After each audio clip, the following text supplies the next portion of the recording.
வணக்கம் நண்பர்களே. My வி3 arts முடக்கப்பட்டதற்கான காரணம் மற்றும் மை வி3 ஆர்ட்ஸ் மீது வைக்கப்பட்ட பல கேள்விகள். அதாவது உங்களுக்குமே ஆழ் மனசில் சில கேள்விகள் இருக்கும். நம்ம நிறுவனம் தானே அப்படின்னு சொல்லி நீங்களே கேட்காம இருந்திருப்பீங்க. இந்த கேள்வியெல்லாம் நம்ம கேட்டால் தவறாயிரும் அப்படின்னு சொல்லி கூட உங்கள் மனசில் கூட சில கேள்விகள் இருக்கலாம். அப்படிப்பட்ட பலதரப்பட்ட கேள்விகள் இந்த வீடியோவில் கேட்கப்பட்டிருக்கு. அந்த கேள்விகள் எல்லாத்துக்கும் எம்டி என்ன பதில் சொல்லியிருக்காரு அப்படிங்கிறத முழுமையாக கேளுங்க. ஒரு கேள்வி கேட்கப்படும் போதே என்ன மாதிரியான கோணத்தில் கேட்பாங்க அப்படிங்கிறது உங்கள் எல்லாருக்குமே தெரியும். அப்படி கேட்கப்பட்ட அத்தனை கேள்விகளுக்கும் என்ன பதில் சொல்லியிருக்காரு அப்படிங்கிறத முழுமையாக நீங்கள் இந்த ஆடியோவில் நீங்கள் கேட்டுட்டாலே உங்களுக்கு எல்லா தகவல்களும் தெரிஞ்சிடும். இதை மை வி3 ஆர்ட்ஸ் உறுப்பினர்களாக இருந்தாலும் சரி, மை வி3 ஆர்ட்ஸ் உறுப்பினர் அல்லாதவர்களாக இருந்தாலும் சரி, இந்த ஆடியோவை கேளுங்க. இதுக்கு அப்புறமா உங்களுக்கு எந்த ஒரு கேள்வியுமே இருக்காது. நம்ம நிறுவனத்தினுடைய முழு செயல்பாடு என்ன அப்படிங்கிற எல்லாத்தையும் தெளிவாக கொடுத்துட்டாரு. ஒவ்வொரு தடவையும் கேட்கப்படுகின்ற அந்த கேள்வியை ரொம்ப ஆழமாக கவனிங்க. அதுக்கு அவர் சொல்கிற பதிலை ரொம்ப உன்னிப்பாக கவனிங்க. ஏன்னா அவ்வளவு விஷயங்கள் அதில் இருக்குது. இதுக்கப்புறம் எந்த ஒரு கேள்வியுமே நீங்கள் கேட்க மாட்டீங்க. அதனால் முழுமையாக இதை நீங்கள் கேட்டுட்டீங்க அப்படின்னா உங்களுக்கு எந்த கேள்வியுமே இருக்க போகிறதில்ல. அதையும் தாண்டி உங்களுக்கு ஏதாவது கேள்விகள் இருந்தால் நிச்சயமாக கமெண்ட்டில் பதிவு பண்ணுங்கள். உங்களுடைய அத்தனை பேரோட கமெண்ட்டுக்கும் நான் ரிப்ளை பண்ண போகிறேன். வெயிட் பண்ணி கூட எல்லாருடைய கமெண்ட்டுக்கு நான் ரிப்ளை பண்ணிடுவேன். ஏன்னா என்னையை பொறுத்தவரையில் உங்களுக்கு எந்த ஒரு கேள்வியுமே வராது அப்படிங்கிற ஒரு நம்பிக்கையோடு இந்த வீடியோவை போடுறேன். யாரும் ஸ்கிப் பண்ணி பார்க்க வேண்டாம். ஏன்னா இது வரைக்கும் நீங்கள் பார்த்துருந்தாலும் அது பிரச்சனை இல்லை. இது முழுக்க முழுக்க நமக்கு சொல்லப்படுற தகவல். கொஞ்சம் மிஸ் பண்ணாலும் அது அந்த பதிலினுடைய ஆழம் என்ன அப்படிங்கிறது நமக்கு தெரியாமல் போயிடும். அதனால் பொறுமையாக நீங்கள் கேட்டுட்டு உங்கள் கருத்துக்களை கமெண்ட்டில் பதிவு பண்ணுங்கள். நன்றி நண்பர்களே. இப்போ இந்த வீடியோவை நீங்கள் ஃபுல்லாக இப்போ கண்டினியூ பண்ணுங்கள். இப்ப என்னன்னா, இப்ப இந்த விஷயத்துல என்னைக்கு ப்ராடக்ட் வந்தனோ அப்ப என்ன பண்றாங்க அப்படின்னா, ஓகே இவங்க அடுத்து பெருசா போறாங்கன்னு சொல்லும் போது ஏதாவது தேருமா, இவங்க ஏதாவது பண்ணி போட்டு பார்த்து ஏதாவது வாங்கலாமாங்கிற சில விஷயம் என்ன பண்றாங்க அப்படின்னா, நிறுவனத்துக்கு ஏதாவது தொடர்ந்து பேச ஆரம்பிக்கிறாங்க யூடியூப்லயும் பேஸ்புக்லயும். அப்ப என்ன நடக்குதுன்னா, இவங்களா கூப்பிட்டு பேசணுமா ஒரு விஷயம் யோசிக்கும் இல்லைங்களா? அப்ப எனக்கு என்ன தோணும்னா, ஒருவேளை இவங்களை கூப்பிட்டு பேசாதேன்னு சொல்றதுக்கு நம்ம ஏதாவது கூப்பிட்டு டீல் பேசணும்னா, ஒரு நபரை டீல் பண்ணோம்னா நாளைக்கு லட்சம் பேர் கிளம்பிடுவாங்க. அப்படிதானுங்க? அப்ப நம்ம உண்மையா இருக்க வேண்டியது, என்ன வாக்குறுதி கொடுத்தோமோ அது மக்களுக்கும், கேள்வி கேட்டா பதில் சொல்றது அரசாங்கத்துக்கு மட்டும்தான். இவங்களுக்கெல்லாம் ஏன் பதில் சொல்லணும்னு சொல்லிட்டு கண்டு கூட இல்ல. இப்போ அவங்க என்ன பண்றாங்க, அடுத்தடுத்து இந்த விஷயத்த கொண்டு போய் புகாரா பதிவு பண்றாங்க. நீங்க சொன்ன மிஸ்டர் அசோக் இருக்காரு இல்லையா, இதுல அவர் தான் பெரிய ரோல் பிளே பண்றாரு. ஓகேங்களா? அவர் புகார் பதிவு பண்றாரு, புகார் மேல புகார் பதிவு பண்றாரு.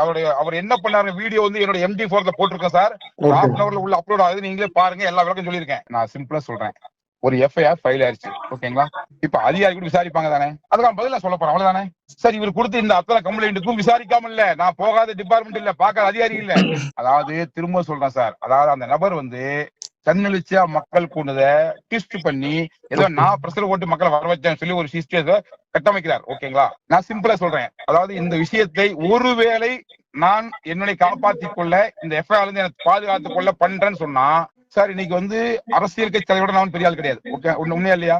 இன்னைக்கு ஃபார் எக்ஸாம்பிள் மேடம் ஜெயலலிதா அம்மா, அவங்க கூட பெரிய ஆள் தான் கிடையாது. அப்படித்தானே? தொண்டர் இருக்கிற அவங்களே இப்படி ஜெயில் வச்சாங்க. ஒரு குற்றச்சாட்டு உண்மையாக போகுது. உண்மைங்களா இல்லீங்களா? அப்போ கூட்டம் கூட்டினா என்ன விட்டுருவாங்களா? அவ்வளவு முட்டாளா நானு? சொல்றது புரியுதுங்களா? எப்படி கூட்டத்தை என்ன விடுவாங்க? தப்புனா அப்படி ஜெயில தான் வைப்பாங்க. இன்னும் நேரம் வம்பாகும். சும்மா இருக்கிற அதிகாரி சொல்லிட்டு மாதிரி ஆயிருமா இல்லையா? இவனே அதிகாரிகளை வம்பெழுத்து மாதிரி தான் இது. எப்படி எனக்கு விடுவாங்க? நான் தப்பு பண்ணியிருந்தா இன்னுமே தான் நடவடிக்கை சிவிலா ஒருவேளை தப்பு பண்ணியிருந்தா விட்டுட்டு போயிருவாங்களா? சார் நான் என்ன சொல்றேன், 60 லட்சம் பேர் மெம்பர். சரிங்களா? இந்த மெம்பர் அவருக்கு ஃப்ரீ தான், யாருக்கும் காசு கிடையாது. யார் வேணா ஜாயின் பண்ணிக்கலாம். யாரோ தெரிஞ்சவங்க சொன்னா சேர்ந்துக்கலாம். அதுல யாரோ ஒரு நபரு ஒரு விஷயத்தை கிரியேட் பண்ணி வாட்ஸ்அப் பண்ண பிறகு வாய்ப்பு இருக்கு. சரிங்களா? அதுக்கு நிறுவனத்துக்கு என்ன சம்பந்தம்? சொல்றது புரியுதுங்களா? நிறுவனம் நான் எங்க ஆபீஸ்ல சேனல் சொல்லியிருக்கேனா, கூப்பிட்டு வான்னு சொன்னா சார், நான் திரும்ப சொல்றேன் சார், அது அதிகாரி செய்யற கடமை. அதாவது ஒரு சொல்லாம கொள்ளாம இடத்த எங்க கூட்டம் கூட்டினாலும் அனுமதி எல்லாம் பண்ணா வழக்கு போறதா செய்வாங்க. இது உண்மை. அதை எதிர்கொண்டுதான் ஆகணும். ரைட்டுங்களா? இது யார் தன்னெழுச்சி வந்தாங்களோ அதை ஃபேஸ் பண்ண போறாங்க. அது நிறுவனம் எப்படி பார்க்கணும் பார்க்க போகுது. ஏன்னா இது நிறுவனம் டைரக்டா அரேஞ்ச் பண்ண விஷயம் கிடையாது. இத்தனை விஷயம் சொல்லிட்டான். ஓகேங்களா? இப்போ இந்த ஸ்கீம் சொல்றீங்க இல்லையா சார், மை வி3 ஆர்ட்ஸ், இந்த ஸ்கீம்ல 2 விஷயத்த அவர் கோட் பண்றாரு. என்ன அப்படின்னா, இந்த முதலீடு பண்றது அப்படின்றது பண்ணக்கூடாது. RBI கீழே சட்ட விதிகளுக்கு உட்பட்டு ரிஜிஸ்டர் செய்ய மட்டும்தான் முதலீடு அப்படின்ற ஒரு ஸ்கீமே கொண்டு வர முடியும். என்னன்னா சார், இப்ப நீங்க இந்த சட்டத்தில இருந்து தப்பிக்கிறதுக்காக தான் நீங்க முதலீடுன்ற பேர்ல முதலீடுன்னு சொல்லாம அமௌண்ட்டை வாங்கிட்டு அதுக்கு ஒரு ப்ராடக்ட கொடுத்து இந்த சட்டத்துல இருக்கக்கூடிய ஓட்டையை யூஸ் பண்ணிக்கிறீங்க அப்படின்னு சொல்றாரு. அப்படி என்ன பண்ண போறேன் நானு? அடுத்து என்ன பண்ண போறேன்? வாங்கி என்ன பண்ண போறேன் நானு? அப்ப நான் சொல்றது என்னன்னா, இப்படி சொல்றீங்க இல்ல, ஒரு பொருள் விக்கிறேன், அது வந்து இப்படி தப்பா விக்கிறேன்னு சொல்றீங்க இல்லையா, வித்து என்ன அடுத்து நான் அடுத்த கேள்வி இல்ல சார், நீங்க இந்த ப்ராடக்ட்ட நீங்க விக்கிறது இல்ல, நீங்க வந்து முதலீடுன்னு அமௌண்ட் வாங்கிட்டு. நான் என்ன சொல்றேன், நான் ஏற்கனவே பலமா சொல்லிட்டேன், ஒரு செல்போன் 200 ரூபாய்க்கு இருக்குது, ஒரு செல்போன் 2 லட்சம் ரூபாய்க்கு இருக்குது, அப்படிதானே? ஓகே. எதை வாங்கலாம் யாரு முடிவு பண்ணணும்? சரி. அப்போ எனக்கு சொல்லுவீங்க 2 லட்சம் ரூபாய் போனுக்கு தப்புன்னு சொல்லுவீங்களா? 2 லட்சம் உள்ள என்ன தங்கத்தை செஞ்சுக்கிறேன், அதுவும் போன் தானே, அதுவே சிப்பு தான் இருக்கு, அதுக்குள்ள மெட்டீரியல் விலை என்ன, எடை போட்டு பாத்துக்கலாமா? போய் கேட்க முடியுமா 2 லட்சம் விக்கிறேன்னு? இன்னொரு விஷயம் என்னன்னா சொல்றாரு சார், இப்போ இந்த கொரோனா டைம்ல கூட வந்து இம்யூனிட்டி பவர் அந்த மாதிரியான விஷயங்களுக்கு மக்கள் 1 லட்சம் ரூபாய் இன்வெஸ்ட் பண்ணி மருந்துகளை வாங்கல. இப்ப என்ன தேவை இருக்கு? இப்ப என்ன சிம்பிள் சார், அதாவது என்னோட பிளான் பிரகாரம் நீங்க வந்து ஒரு கேள்வியை கேட்கறத விட ஒட்டுமொத்தமா தெரிஞ்சுட்டு கேட்டா மட்டும் தான் அது கேள்விக்கு வந்து வேல்யூ இருக்கும். புரியுதுங்களா? சரி. ஒரே ஒரு பாயிண்ட் வச்சுட்டு ஒரு பேச்சாளர் பேசல ஒரு வார்த்தை பிடிச்சி பேச முடியுமா? ஒட்டுமொத்த ஸ்டேட்மெண்ட் தானே கேட்கணும். சரி. அந்த வகையில என் கம்பெனில சேர்ந்த 60 லட்சம் பேர் சேர்ந்து ஃப்ரீயா சேர்ந்தவங்க தான். புரியுதுங்க? ஃபர்ஸ்ட் விஷயம். சரி. யாருக்கும் காசு வாங்கி சேர்த்துல, என் சிஸ்டத்துல காசு வாங்கி சேர்த்துல ஆப்ஷனே கிடையாது. சேர்த்தினாலும் ஃப்ரீ தான், சேர்ந்தாலும் ஃப்ரீ தான். இது ஃபர்ஸ்ட் பாயிண்ட். ஓகே. அடுத்தது, உள்ள டிராவல் பண்றவரு என்னோட சேனலை பார்க்கலாம் வேண்டாமா அவர் விருப்பம். ஓகே. அப்படி பார்த்தாருன்னா முதல்ல டெய்லி நான் ஒரு வீடியோ பேசுவேன், அந்த வீடியோ பார்க்கணும், அதுக்கப்புறம் தான் விளம்பரத்துக்குள்ளேயே போக முடியும். புரியுதுங்களா? ஓகே. அந்த வீடியோ சும்மா பேருக்கெல்லாம் பார்க்க முடியாது. வீடியோ பார்க்கும்போது இடையில வந்து நீங்க பாக்குறீங்களான்னு சொல்லி திரும்ப திரும்ப பாப்பப்ல கேள்வி கேட்கும். அந்த கேள்வி எஸ் கொடுத்தா மட்டும் தான் அடுத்து கண்டினியூ ஆகும், இல்லைன்னா ஃபர்ஸ்ட் இது மாதிரி ஓடும். நீங்க பாக்குறது உங்க சௌரியம், ஆனா பார்த்தா ப்ராப்பரா பார்க்கணும், அதான் விஷயம். ஓகேங்களா? அப்படி பார்த்ததுக்கு அப்புறம் தான் அட்வைஸ் ஆப்ஷனுக்குள்ளேயே போகுது. அதுல அட்வைஸ்மெண்ட்ல என்னோட ப்ராடக்ட்ஸ், என்னோட ப்ராடக்ட் யூஸ் பண்ண எக்ஸ்பீரியன்ஸ், என்னோட ப்ராடக்ட் இமேஜ், அதோட தன்மை நன்மை பத்தி எல்லாம் என் சேனல்ல ஓடும். என் ப்ராடக்ட் நான் ப்ரோமோட் பண்றேன். புரியுதுங்களா? அத பாக்குற மக்கள் ஒரு பேஸ்ட் வருதா, ஏதோ பேஸ்ட் வாங்குறோம், நம்ம பேஸ்ட் வாங்கலாம், ஒரு பேஸ்ட் வாங்கி பார்த்தாங்கன்னா நல்லா இருந்து திரும்ப வாங்குவாங்க தானே. சோ என்னுடைய ப்ராடக்ட் ப்ரோமோட் பண்றதுக்காக ஒரு சேனல் நான் வச்சிருக்கேன். அந்த ப்ராடக்ட் கொண்டு போய் ஏதோ நடிகருக்கு கொடுத்து இதை பல்லு விளக்கு சொல்லி ஏதோ நடிகருக்கு கொடுத்த விஷயத்துக்கு வந்து சேனலை காமி சொல்லி செகண்டுக்கு 10 ரூபா பணம் கொடுத்து மக்கள் செல்போனை அதை வந்து சேனல் மாத்தியோ அதை வந்து பார்க்காம இருக்க வாய்ப்புங்கிறதுல ரிஸ்க் எடுக்காம 100% பார்க்கும்போது அந்த பல கோடி ரூபாயில ஒரு சில ஒரு ரூபா 2 ரூபா கொடுத்தா என்ன தப்பு இருக்குதுல? இது என்ன பண்றேன்னா, ஒரு நாளைக்கு 5 ரூபா கொடுக்குறேன். யாருக்கு? என்னுடைய ஜாயினிங் மெம்பருக்கு. ஃப்ரீயா சேர்ந்தாங்க இல்லையா, ஓப்பனிங் மெம்பர், அவர் கொடுக்குறது 5 ரூபாய் தான். அதுல 4000 ரூபாய் ஒரு கணக்குல வந்து வேலட் ஆட் 50 டூர் வேலட் கூட போயிடும். புரியுதுங்களா? அந்த 4000 ரூபாய் தொகையை டெய்லி ஏர்ன் பண்ணலாம் வேண்டாம் அவரு முடிவு பண்ணலாம். நேற்று பாக்கல ஏன் பாக்கலன்னு கேட்க மாட்டோம், இன்னைக்கு பார்த்தாரு ஏன் பாக்குறேன்னு கேட்க மாட்டோம். அவருக்கு விருப்பம் தான் பார்க்கலாம், ஏன்னா முழு சுதந்திரம். உங்க சேனல் சப்ஸ்கிரைப் பண்ணாருன்னா வேணும்னா பார்க்கலாம், வேண்டாம் விட்டுலாம் தானே. ஓகே. இப்போ ஜென்ரலா ரொம்ப சிம்பிளா உங்கள்ட்ட இருந்து என்ன எதிர்பார்க்கிறோம் அப்படின்னா, சரி ஓகே, இது வரைக்கும் எல்லா மக்களும் வந்து நாங்க பயனடைஞ்சுக்கிட்டு தான் இருக்காங்கன்னு சொல்றாங்க. ஆமா. எம்டியா உங்க தரப்புல இருந்து இதுக்கான ஒரு டேட்டா வச்சிருக்கீங்களா சார்? இத்தனை பேர் வந்து இந்த மெம்பரா இருக்காங்க, இவங்களுக்கு இவ்வளவு அமௌண்ட் நாங்க கொடுத்துருக்கோம், ப்ராடக்ட் வந்து இவ்வளவு நாங்க சேல் பண்ணிருக்கோம், இதுபடிதான் நாங்க ரன் பண்ணிட்டு இருக்கோம், தெளிவான டேட்டாஸ் எல்லாம் இருக்கா? யாரு காமிக்கணும்? நானே கவர்மெண்ட் தான் காமிக்கணும். பப்ளிக் வைக்கணும் நானு. சார் நான் என்ன சொல்றேன், நான் ஒரு பிசினஸ் பண்றேன். ஓகே. எல்லாமே அக்கௌண்ட்ல தான் வாங்குறேன். ஓகே. எல்லாமே அக்கௌண்ட்ல கொடுக்குறேன். இது கிளியரா? ஓகே. அப்ப என் டிரான்சாக்ஷன் கவர்மெண்ட் தெரியுமா தெரியாதா? கண்டிப்பா தெரியும் தானே. நான் ஏதாவது ரகசியமா பணம் வாங்கி மூட்டை வச்சுக்கிறேன், ரகசியம் வெளியே கொடுக்குறேன்னா வந்து போனதும் தெரியாது. எல்லாமே அக்கௌண்ட்ல வாங்குறேன். இதுலதான் இன்னொரு அலிகேஷன் என்ன வருது அப்படின்னா, அவர் வந்து ஒரு அக்கௌண்ட்டோ இல்ல ஒரு ஜிஎஸ்டி மெயின்டைன் பண்ணல. அக்கௌண்ட் தானே. நான் என்ன கேக்குறேன் சார், நான் என்ன சொல்றேன் சார், ஒரு குறிப்பிட்ட டிரான்சாக்ஷனுக்கு மேல போனாதான் இந்த சம்பந்தப்பட்ட துறைகள்லாம் வந்து இதுல இன்க்ளூட் ஆகும், சட்டத்துக்கு கீழே வருவாங்க. இதுல இருந்து தப்பிக்க தான் வந்து அவங்க பல அக்கௌண்ட்டை மெயின்டைன் பண்றாங்க, பல ஜிஎஸ்டி மெயின்டைன் பண்றாங்கன்னு சொல்றாரு. சார் நான் என்ன சொல்றேன், அவருடைய கற்பனைக்கும் அதிபுஷ்டாத்தனத்துக்கும் நான் பதில் சொல்றதுக்கு விரும்பல. ஆனா இந்த கேள்வியை சிம்பிளா கடந்து போகாம நான் பதில் சொல்லிட்டு போறேன். புரியுதுங்களா? இப்போ ஒருத்தனுக்கு வேலை போல பதில் கேட்டு பதில் சொல்லிட்டே நானு ஒரு கேள்வி பொருளாதார குற்றப்பிரிவுல இருந்து எங்களுக்கு இதை சொல்லியிருக்காங்கன்றத சொல்றாரு அவரு. சார் அந்த குற்றப்பிரிவு நான் போயிட்டு தான் வந்தேன். அந்த கேள்வி அவங்க எனக்கு கேட்டு பதில் கொடுத்துருப்போம் நானு. இப்ப இந்த கேள்வி எனக்கு சார் அவங்ககிட்ட சொல்லும்போது எனக்கு கேட்க மாட்டாங்களா? சார் அங்க வந்தவர் சொல்லும் போது அங்க போன எங்கிட்ட கேள்வி கேட்க மாட்டாங்களா? கேட்க மாட்டாங்களா சார்? அவங்க என்ன விட்டுருவாங்களா? இவரு மட்டும் தான் கேட்பாங்களா? நான் போய் நிக்கும் போது என்னையும் தான் கேள்வி கேட்பாங்க. நான் பதில் சொல்ல வந்திருப்பேனா? சார் இன்னைக்கு என் பிசினஸ்ல ஒரு விஷயத்த செய்யறேன். புரியுதுங்களா? அதுல நிர்வாகவஸ்திக்காக அந்தந்த ஏரியால இருக்கிற ஜோனுக்கு அவங்களே ஹேண்டில் பண்ற மாதிரி விஷயத்த வந்து இண்டிவிஜுவலா நீ ஜிஎஸ்டி எடுத்துக்க, இண்டிவிஜுவலா நீ வந்து அக்கௌண்ட் வச்சுக்க, அப்பதான் வந்து உனக்கு வர செலவு உனக்கு தெரியும் அப்படிங்கறதுக்காக நான் பிரிச்சு கொடுத்துக்கிறேன். இதுல எல்லாத்துலயுமே 6 மாசம் ஒன்னாத பார்ட்னர் இருக்கிறேன். புரியுதுங்களா? இது எப்படி தப்பா இருக்கும்? ஓகே சார் நான் என்ன சொல்றேன், நீங்க ஒரு எஸ்பி அக்கௌண்ட் வச்சிருப்பீங்க, கரண்ட் அக்கௌண்ட் வச்சிருப்பீங்க, ஏன் 2 அக்கௌண்ட் கேட்பீங்களா நீங்க போய்?